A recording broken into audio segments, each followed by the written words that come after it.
सोमवार के दिन तू मेरे मंदिर के दरवाजे पर चौखट पर बैठ जाना, और दूसरा प्रतिदिन शाम के समय पर तू बेलपत्री के पेड़ के नीचे बैठ जाना। जो तेरी बेल वृक्ष के नीचे सेवा करने आए, जो शंकर जी के मंदिर में सोमवार को जल चढ़ाने आए, उसका जो पात्र जल चढ़ाकर जब वो घर लेकर जाए, उसके पीछे पीछे, पात्र के पीछे पीछे तू जाना, और उसके घर में लक्ष्मी का भंडार भरकर आए। लक्ष्मी बेलपत्र के वृक्ष के नीचे तू विराजमान हो जा। उस बेलपत्र के वृक्ष के नीचे जो बुआरी लगाए, सेवा करे, चाकरी करे, एक बेटी को जैसे बड़ा करते हैं वैसे बेलपत्री के वृक्ष को जो बड़ा करे, बेलपत्री के वृक्ष का जो पालन करे, पोषण करे, उसकी संभाल करे, उस बेलपत्री के वृक्ष को जैसे जैसे वो उन्नति करे, वैसे वैसे उसके घर में समृद्धि बढ़ते जाए। उस जिसका खुद का मकान नहीं हो, खुद का मकान नहीं हो, किराए के मकान में रहते रहते जिंदगी बीत रही हो, खुद का नहीं, और बहुत दुख का जीवन चल रहा हो, बहुत कष्ट का जीवन, बहुत अपना खुद का कोई मकान नहीं, मान लो प्लाट है पर मकान बन नहीं रहा, या कोई प्रॉपर्टी अपनी नहीं बन रही, तो हम इस व्यासपीठ से कहना चाहेंगे कि एक प्रयोग अवश्य करिएगा, एक प्रयोग अवश्य करिए। अपने आसपास के 5-6 बेलपत्र के वृक्ष देख लीजिए, अपने आसपास के नजदीक के 5-6 बेलपत्र के बड़े बड़े वृक्ष देख लो, या छोटे वृक्ष देख लो। उन 5-6 वृक्ष को धीरे धीरे उनकी सेवा करना प्रारंभ करो, उन वृक्षों को बड़ा करना प्रारंभ करो, उन वृक्ष के नीचे सफाई करना प्रारंभ करो, उन वृक्ष को जल देना प्रारंभ करो, उन वृक्ष को आप खाद देना प्रारंभ करो, उन वृक्ष की सेवा संभाल करना प्रारंभ कर दो, उस वृक्ष के नीचे बुआरी काटना प्रारंभ कर दो, झाड़ू लगाना प्रारंभ कर दो, उस वृक्ष के नीचे सफाई करना प्रारंभ कर दो। उस बेलपत्री के 5-6-7 वृक्ष को आप गोद ले लो। गोद लेना मतलब मैं इसकी सेवा करूंगा, मैं इसमें जल दूंगा, मैं इसके खाद दूंगा, मैं इसकी सेवा करूंगा, कुछ मत करो, बस केवल इस शरीर से उस बेलपत्र के वृक्ष की सेवा करना रोज प्रारंभ कर दो। 6 महीना इंतजार करना और 6 महीना लगातार सेवा करना, 7वां महीना आपका और हमारा, और बताना कि भोलेनाथ ने प्रॉपर्टी दिलाई कि नहीं दिलाई और आगे बढ़ा है।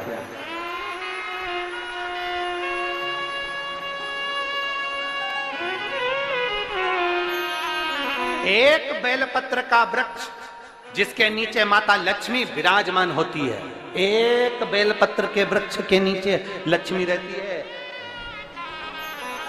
दुनिया के लोग कहते हैं लक्ष्मी जी का दिन कौन सा है, बोलो जम के जल्दी से। शुक्रवार। दुनिया के लोग कहते हैं लक्ष्मी जी का दिन शुक्रवार है, पर माता लक्ष्मी से पूछा जाए कि तुम्हारी माता ख्याति देवी नारायण भगवान के साथ तुम्हारी शादी नहीं कर रही थी, शंकर को लक्ष्मी दे रही थी, तब तुमने भगवान शंकर से विनती करी, भोले बाबा मैं नारायण से प्रेम करती हूँ, भगवान नारायण से मेरा विवाह हो। तो माता ख्याति देवी से शंकर भगवान ने विनय कर कर कहा कि लक्ष्मी जी का विवाह नारायण के साथ कर दिया जाए। भगवान नारायण के साथ जब लक्ष्मी जी का विवाह हो गया, तब लक्ष्मी जी हाथ जोड़कर बोलती हैं, बाबा मेरा विवाह नारायण के साथ हो गया, पर मैं आपके चरणों की सेवा करना चाहती हूँ, बाबा आप कृपा करिए कि मैं क्या करूं आपके लिए। शंकर भगवान कहते हैं लक्ष्मी बस 2 चीजें कर दे, एक सोमवार के दिन तू मेरे मंदिर के दरवाजे पर चौखट पर बैठ जाना, और दूसरा प्रतिदिन शाम के समय पर तू बेलपत्री के पेड़ के नीचे बैठ जाना। जो तेरी बेल वृक्ष के नीचे सेवा करने आए, जो शंकर जी के मंदिर में सोमवार को जल चढ़ाने आए, उसका जो पात्र जल चढ़ाकर जब वो घर लेकर जाए, उसके पीछे पीछे, पात्र के पीछे पीछे तू जाना, और उसके घर में लक्ष्मी का भंडार भरकर आए। लक्ष्मी बेलपत्र के वृक्ष के नीचे तू विराजमान हो जा। उस बेलपत्र के वृक्ष के नीचे जो बुआरी लगाए, सेवा करे, चाकरी करे, एक बेटी को जैसे बड़ा करते हैं वैसे बेलपत्री के वृक्ष को जो बड़ा करे, बेलपत्री के वृक्ष का जो पालन करे, पोषण करे, उसकी संभाल करे, उस बेलपत्री के वृक्ष को जैसे जैसे वो उन्नति करे, वैसे वैसे उसके घर में समृद्धि बढ़ते जाए, उसके घर में वैभव बढ़ते जाए। ये शंकर भगवान माता लक्ष्मी से करे, भगवान शिव माता लक्ष्मी से करे। तो भस्म, अगर शिव के मंदिर में भस्म मिल जाए, शंकर पर चढ़ी हुई भस्म अगर मिल जाए तो, और अगर भस्म ना मिले ना, तो शंकर के जो शंकर भगवान का जो शिवलिंग है, शिवलिंग के आसपास में जो जलाधारी है, यहाँ अगर भस्म ना मिले तो इस जलाधारी पर अपना हाथ स्पर्श कर कर अपने तन पर उसको लगाकर जरूर आओ। भस्म एक शंकर पर चढ़ा हुआ जल, दूसरे नंबर पर है शंकर पर चढ़ी हुई भस्म। ये दो स्पर्श जरूर, स्पर्श। एक भस्म का एक बड़ा सुंदर चरित्र आता है। दूसरा, जिस भूमि पर बैठकर कथा सुनो उसकी रज को अपने मस्तक पर थोड़ा सा लगाकर अवश्य जाओ, तो जीवन का एक आनंद है। और शंकर के मंदिर में जाओ तो दो चीजें अवश्य लेकर आओ। पहला, शंकर जी पे चढ़ा हुआ, जम के बोलो, जल अवश्य लेकर आओ। क्योंकि जब तुम जल लेकर आते हो, पात्र लेकर आते हो, तो मेरा महादेव लक्ष्मी जी को तुम्हारे पीछे पीछे तुम्हारे घर तक भेजते हैं। चढ़ी हुई बेलपत्र मत खाओ, लोग कहेंगे शंकर पर चढ़ा हुआ ये मत पाओ। हम इस व्यासपीठ से निवेदन करना चाहेंगे कि आप अगर दिल रखकर अपने बाबा से कहोगे ना, तो बाबा पर चढ़ा हुआ जो जल है ना, वो जल साधारण नहीं रहता। मेरा भोलेनाथ जब दुनिया को अमृत देता है तो तुमको भी अमृत दे देता है। दो चीजें कभी मत छोड़ो। अगर मंदिर में गए हो तो दो चीजें कभी मत छोड़ो। कथा में गए हो तो दो चीजें कभी मत छोड़ो। एक, कथा श्रवण करना। दूसरा, जहां कथा बैठकर सुनते हैं वहां की रज को अपने मस्तक पर लगाना। कथा सुनने के बाद आप यहां से जाओ, भले दरी बिछी है, आसन बिछा है, कारपेट बिछा है, उस पर अपना हाथ फेर कर उस रज को अपने मस्तक पर जरूर लगाओ। क्योंकि शिव पुराण में, भागवत पुराण में, स्कंद पुराण में, कुर्म पुराण में, नर्मदा पुराण में, लिंग पुराण में, नारद पुराण में, ब्रह्म वैवर्त पुराण में, जितनी भी पुराणे हैं, सब पुराणों में लिखा है कि जिस स्थान पर बैठकर हम भगवान की कथा को सुनते हैं, उनको याद करते हैं, जितनी देर हम उनको याद करते हैं उतनी देर वो परमात्मा उस स्थान पर बैठा हुआ रहता है। हाथ रखकर बोलना, शंकर भगवान से तुम्हारा रिश्ता कौन सा? शिव जी से आपका कौन सा रिश्ता?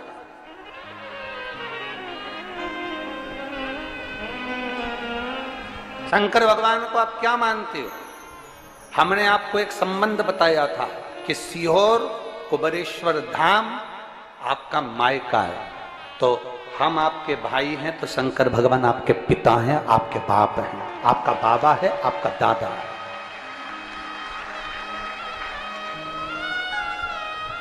अब आपसे हम प्रश्न करें, उत्तर मेरी कुरुत की बहनें भी देंगी और मेरे जीजा उन भी देंगे और मेरी बेटियां और मेरे बेटे देंगे उत्तर। आपसे प्रश्न करें, अगर बेटी को दुख होगा तो क्या वो अपने बाप से नहीं कहेगी? बोलो तो जम के। बेटी को तकलीफ है, वो अपने बाप से ना कहेगी। बेटे को तकलीफ है तो वो अपने पिता से, अपनी माँ से नहीं कहेगा, मम्मी मुझे ये तकलीफ है, पापा मुझे ये दुख है, माँ मुझे ये तकलीफ है, पिताजी मुझे ये कष्ट है। क्या वो अपने माँ बाप से नहीं कहेंगे? क्या वो अपने माँ बाप से विनय नहीं करेंगे? और माँ, पिता, फिर उसके करीब में, उसके नज़दीक में जो भी होता है वो माँ बाप निकाल कर उसको दे देते हैं, माता पिता उसको दे देते हैं। माता लोग कहते हैं कि शंकर जी पे चढ़ा हुआ जल मत पियो, लोग कह देते हैं शंकर जी पे चढ़ी हुई बेलपत्र मत खाओ। कोई इस बहन से पूछे, सुनीता सोनी से, कि शंकर पर चढ़े हुए जल से उसकी गांठ जो डबल से उसके शरीर में आ गई थी वो समाप्त हो गई, तो जरा विश्वास करिएगा कि एक बेटी अपने माँ बाप से ही तो कहेगी, और बाप के पास में जो होगा वही तो अपनी बेटी को देगा दुख को मिटाने के लिए। तो मेरे शंकर भगवान के पास तो उसका चढ़ा हुआ जल है।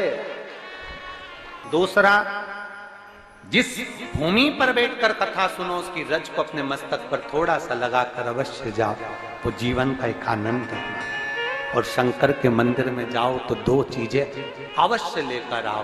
पहला, शंकर जी पे चढ़ा हुआ जम के बोलो, जल अवश्य लेकर आओ, क्योंकि जब तुम जल लेकर आते हो, पात्र लेकर आते हो, तो मेरा महादेव लक्ष्मी जी को तुम्हारे पीछे पीछे तुम्हारे घर तक भेज देगा। दो चीजें लेकर अवश्य आओ, और शिव पुराण में जाओ तो दो चीजें लेकर अवश्य जाओ। पहले नंबर पर शंकर की कथा और अपने अंदर विश्वास कि मेरे महादेव की मैंने कथा सुनी है, अब मैं भटकूंगी नहीं। सारी दुनिया में मैंने ठोकर खा ली, अब कहीं ठोकर नहीं खाऊंगी, अब तो दरवाजे पर महादेव के जाऊंगी, बाकी के कह। दूसरा, कथा में बैठी हूं बाबा के इस रज को, ये रज नहीं है, ये धूल नहीं है, ये मेरे बाबा के कैलाश 12 ज्योतिर्लिंग का चंदन है, इसको मस्तक चढ़ाऊंगी अपने हृदय से। लाते हो आप लोग? हाथ उठाओ जरा, रख लो, बहुत बढ़िया, प्रणाम आपको सभी को, नमन। 2 बूंद जल लेकर आओ, पल्ला नहीं पियो तो उस जल को अपने घर में छींट दो।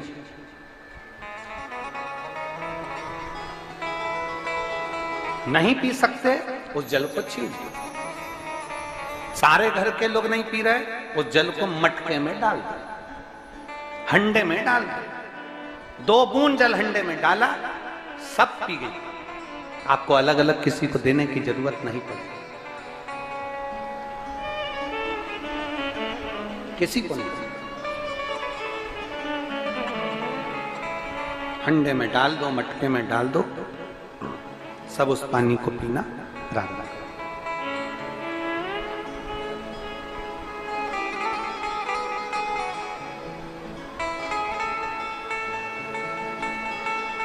उस जल के महत्व को जो बच्चों का दर्द नहीं देख सकते, जब माता पिता अपने बच्चों का दर्द नहीं देख सकते, तो देव अधिदेव महादेव तुम्हारा दर्द कैसे देखेंगे? वो भी तो काटेंगे तुमको, वो भी तो कष्ट मिटाएंगे। 2 चीजें कथा में जाकर ले। एक, जहां जगह मिल जाए वहां बैठकर कथा सुनो। धूप लगे, पंडालों की इतनी व्यवस्था नहीं हो पाती है, पंडाल लगाने वाले, टेंट लगाने वाले टेंट लगा लगा के थक जाते हैं, तो अपने साथ एक छाता लेकर चलो। 2 पानी की जम के बोलो जरा, बोतल, बिछाने की दरी अपने साथ लेकर चलो। लोगों ने उमा महेश की कथा अपने जीवन में धारण करी कि नहीं करी वो हमको नहीं स्मरण है, पर एक बात का स्मरण करिएगा, ये जो कथा चल रही है ये गौरी शंकर चल रही है। इसके बाद में जो अमलेश्वर में कथा है वो कौन सी है? समर्पण शिव महापुराण कथा। उस समर्पण शिव महापुराण की कथा जब 2 तारीख को विराम हो जाएगी, तब उसके बाद में जो कथा 6 जून को प्रारंभ होगी सोलापुर महाराष्ट्र में, उस कथा का नाम रहेगा उमा महेश शिव महापुराण की कथा। उसको जरूर सुनो। सोलापुर में जो 6 जून से कथा होगी उसका नाम उमा महेश शिव महापुराण। उसको सुनना, श्रवण करना, उसको धारण करना है। उसमें इतने प्रश्न माता उमा ने भगवान महेश से करे हैं, और महेश भगवान शंकर उसका हर प्रश्न का उत्तर दे रहा है। भगवान महेश भगवान शंकर हर प्रश्न का। बाबा बोले माता उमा ने भगवान शिव जी से, महेश भगवान से, भगवान शंकर से करेंगे, बाबा भोलेनाथ जी बताओ, संसार में जन्म लेने वाले व्यक्ति के जीवन में उसके भाग्य में अगर सुख नहीं है, उसके भाग्य में खुशियां नहीं है, उसके भाग्य में कोई अच्छा है ही नहीं, तो वो जीव क्या करेगा? वो जीव क्या करेगा?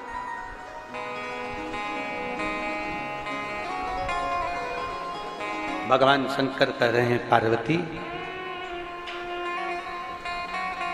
संसार में जन्म लेने वाला मनुष्य अगर उसके भाग्य में सुख नहीं, उसके भाग्य में अगर खुशियां नहीं है, उसके भाग्य में अगर सुख नहीं है, उसके भाग्य में अगर अच्छा नहीं है, पत्रिका दिखा ली सुख नहीं है, कार्य कर कर देख लिया सुख नहीं है, तकलीफ उसकी जिंदगी में चल ही चल रही है, तो भगवान शंकर कहते हैं, भगवान महेश कहते हैं, उमा, उस मनुष्य को दूसरे का अच्छा करना प्रारंभ कर देना चाहिए, तो उसकी अच्छाई अपने आप सामने आना प्रारंभ। शिव महापुराण की कथा कहती है, भगवान शंकर का अनुमोदन कहता है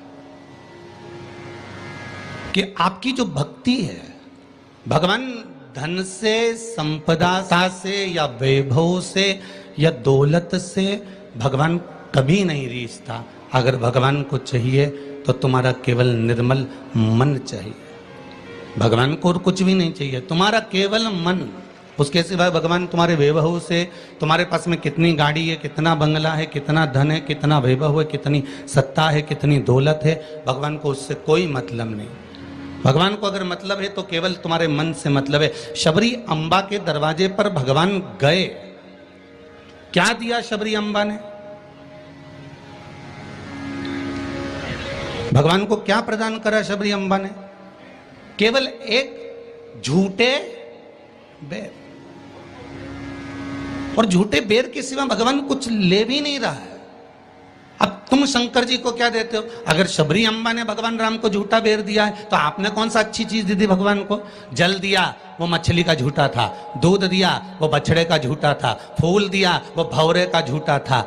मिठाई बना कर दी, वो चींटी की झूठी थी। तुमने दिया क्या? और ये मनुष्य का शरीर दिया भगवान के चरणों में, ये भी तो झूठा है। फोन पे तो तुरंत कह देता है, माँ तो तारे बिना एक बिना नहीं रहूं, एक मिनट नहीं रहूं, तेरी तो मुझे बहुत याद आए। और भगवान के पास जाए कि तुम्हारे बिना मेरा कोई नहीं है। भगवान के रेंदे रे झूठेला। भगवान भी कहते काहे को झूठ बोले? अभी फोन पे बोल रहा था, मेरे को थारी याद आ रही, तेरे बिना एक मिनट नहीं रह सकता, तू तुम्हारे हृदय में बसी ने, तू तुम्हारा चित्त वृत्ति में बसी। और मंदिर पहुंचा ने अगरबत्ती लगाते लगाते बोला, तन मन धन सब कुछ तेरा। भगवान के आ गया भेरू झूठेला। भगवान की सोचा काय आया।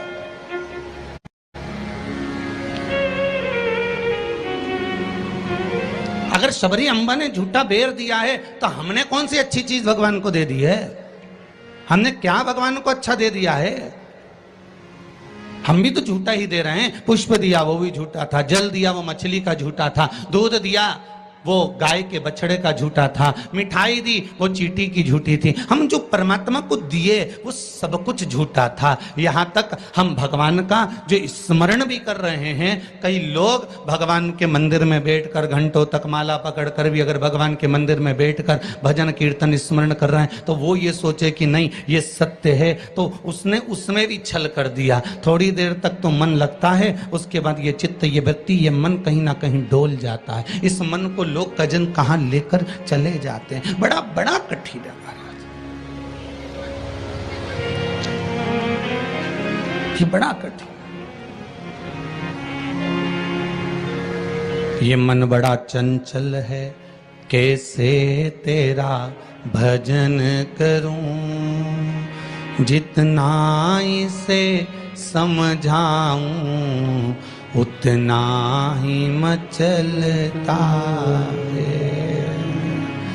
भोलेनाथ हे शंभो, हे त्रिकालदर्शी, हे कैलाशी, हे अविनाशी, हे शिव, हे करुणा सागर। ये चित्त, ये मन, ये वृत्ति बड़ी चंचल है।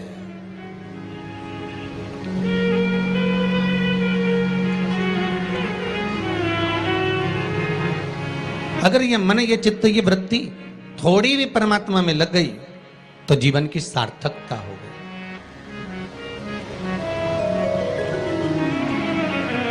ब्रह्मा और भगवान विष्णु दोनों मिलकर मंथन कर रहे हैं। और एक बात बहुत ध्यान से सुनना, शिव महापुराण के इस चरित्र को याद रखना कि ब्रह्मा और भगवान विष्णु ने मंथन किया, और मंथन किया तो शंकर भगवान के शिवलिंग को प्रकट किया।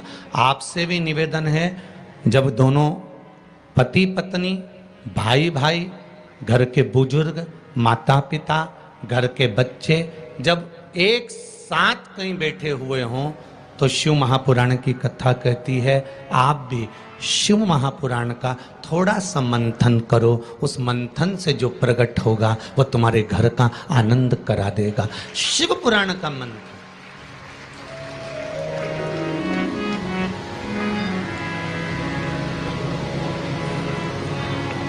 थोड़ी देर अपने माता पिता के पास में जाकर बैठा करो, थोड़ी देर जब घर से जाते हो तो अपने घर में जो मंदिर है, अपने घर में जो देवालय है, अपने घर में जो शिव जी हैं, अपने घर में जो राम जी हैं, अपने घर में जो ठाकुर जी हैं, अपने घर में जो कृष्ण हैं, अपने घर में जो देवता विराजमान हैं, आप उनके पास जाकर बैठकर फिर अपने गंतव्य की ओर अपने कार्य के लिए जाइए। और शाम को जब आओ तो पत्नी और बच्चों से, परिवार से बाद में मिलो।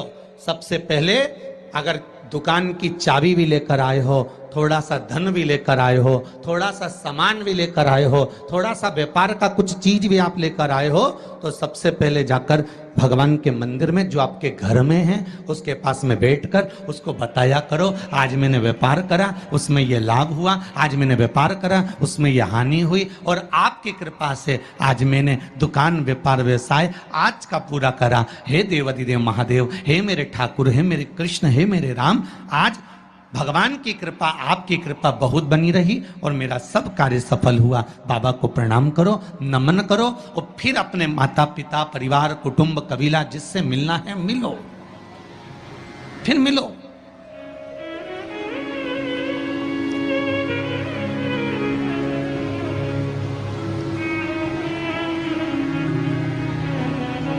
आज किसी ने एक प्रश्न किया था सुबह, गुरुदेव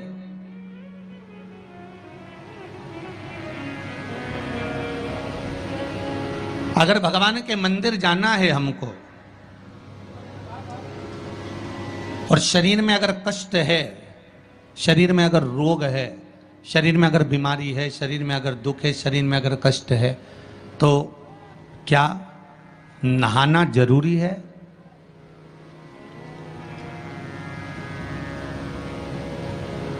शिव महापुराण की कथा कर रही है, मत नहाओ, स्नान कर लो।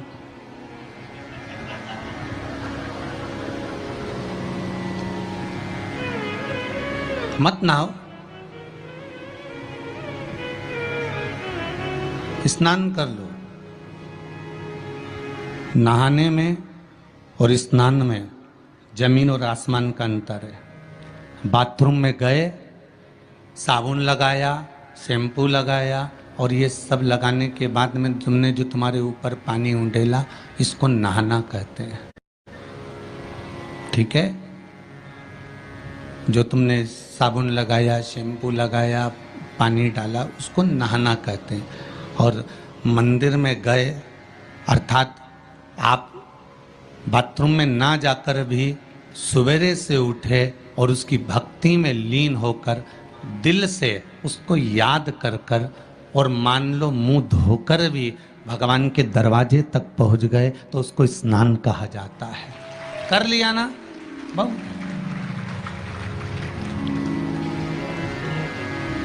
नहीं है ना शरीर में बल? एक पत्र में लिखा है किसी ने,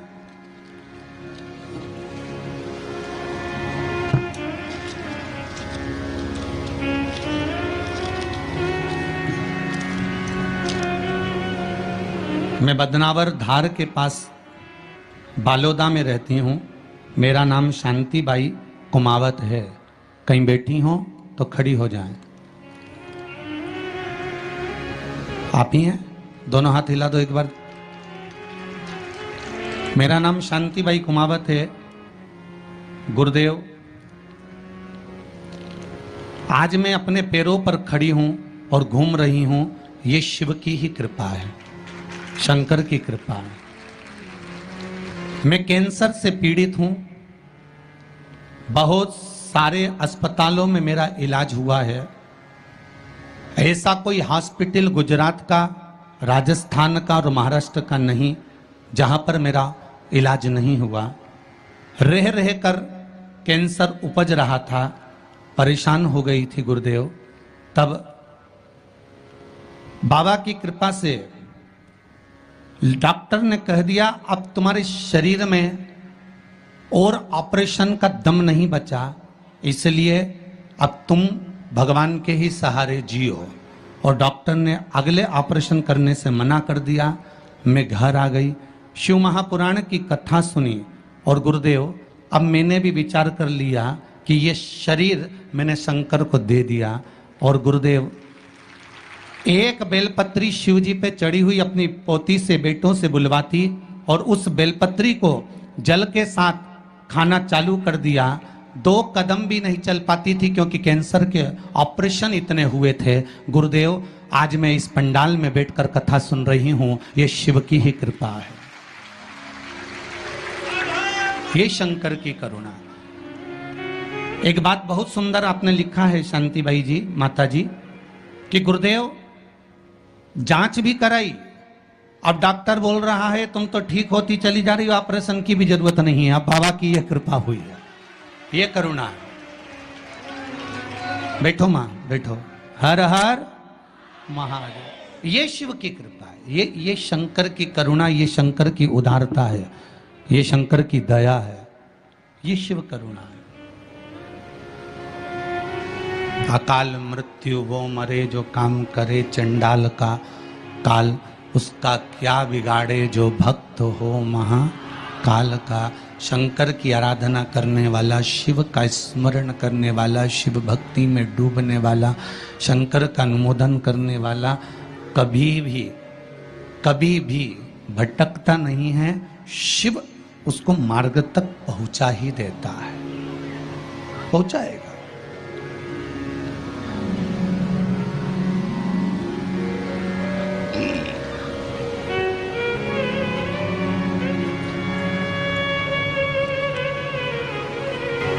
जितना शरीर का वजन है, बहुत ध्यान दीजिए, जितना शरीर का वजन है,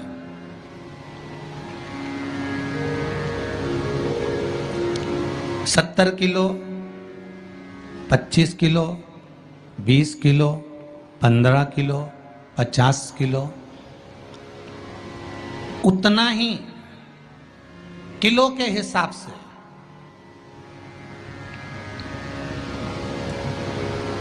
10 किलो है तो ये मन में भाव लगा लेना कि मुझे दिन भर में 10 बार भगवान को धन्यवाद देना है कि तूने ये शरीर दिया, चित्त वृत्ति दी, ये मन दिया, ये बुद्धि दी, ये पूरा जीवन मुझे दिया, ये आपकी कृपा से मिला है, आपको समर्पित है और आप ही को दे रहा हूँ। 10 किलो के हो तो 10 बार आप भगवान को धन्यवाद दीजिए, 20 किलो के हो तो 20 बार धन्यवाद दीजिए, 80 किलो के हो तो 80 बार धन्यवाद दीजिए, 90 किलो के हो तो 90 बार धन्यवाद दीजिए कि ये आपकी कृपा से मुझे प्राप्त हुआ है, कोई दूसरा देने वाला नहीं है मुझको, केवल आप दे रहे हो,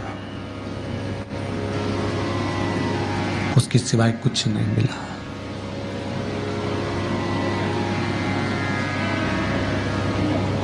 बड़ी मुश्किल से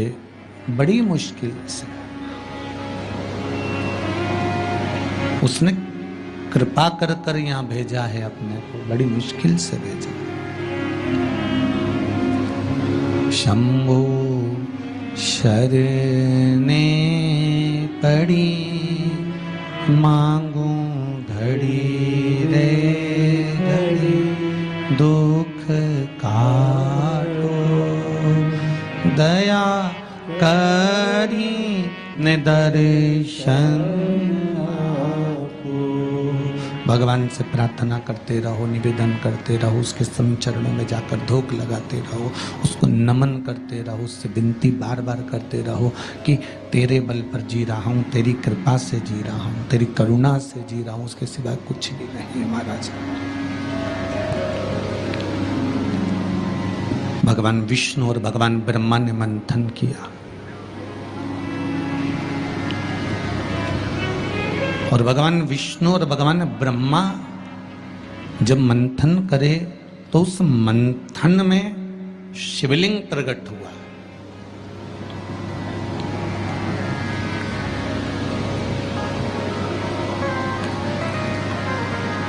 मंथन में शंकर का प्रकट होना बहुत बड़ी बात है।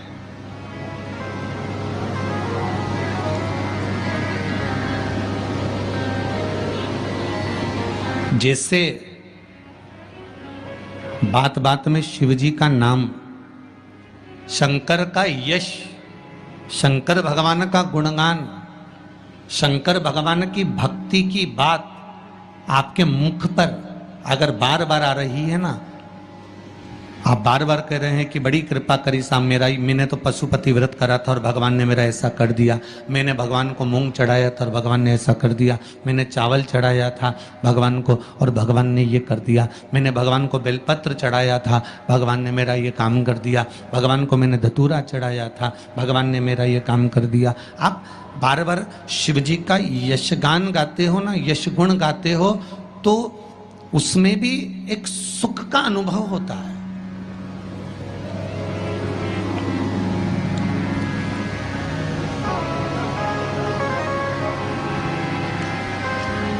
आपके यश गुण गाने में भी करके देखना। साथ से निवेदन है, बहू की बड़ाई करके देखो, बहू का यश गुण गाकर देखो। कितनी भी बुरी बहू हो, कितना भी अपशब्द कहती हो, कितना भी ताना देती हो, कितनी भी गाली देती हो, कितना भी आड़ा टेढ़ा बोलती हो, भले तुम्हें संभालती हो ना संभालती हो, तुम्हारा सम्मान करती हो ना करती हो, तुम्हारा आदर करती हो ना करती हो, उसके बाद भी तुम 4 लोगों से अपनी बहू की बड़ाई कर कर देखना, खूब बड़ाई करना उसकी, खूब यश गुण गाना उसका। भले वो गाली दे, अपशब्द के ताना दे, कुछ भी बोले, पर तुम यश गुण गाओ उसका, खूब गाओ और खूब दिल से यश गुण गाओ उसका। 1 महीना इंतजार करना यश गुण गाते गाते। दूसरे महीने में जिस बहू का तुमने यश गुण गाया है, ये शिव महापुराण की कथा कहती है, वो भी सिर पर पल्लू लेकर तुम्हारे को धोख लगाने आएगी जरूर, ये पक्का है। आप अपने भीतर कुछ अच्छा तो लाओ।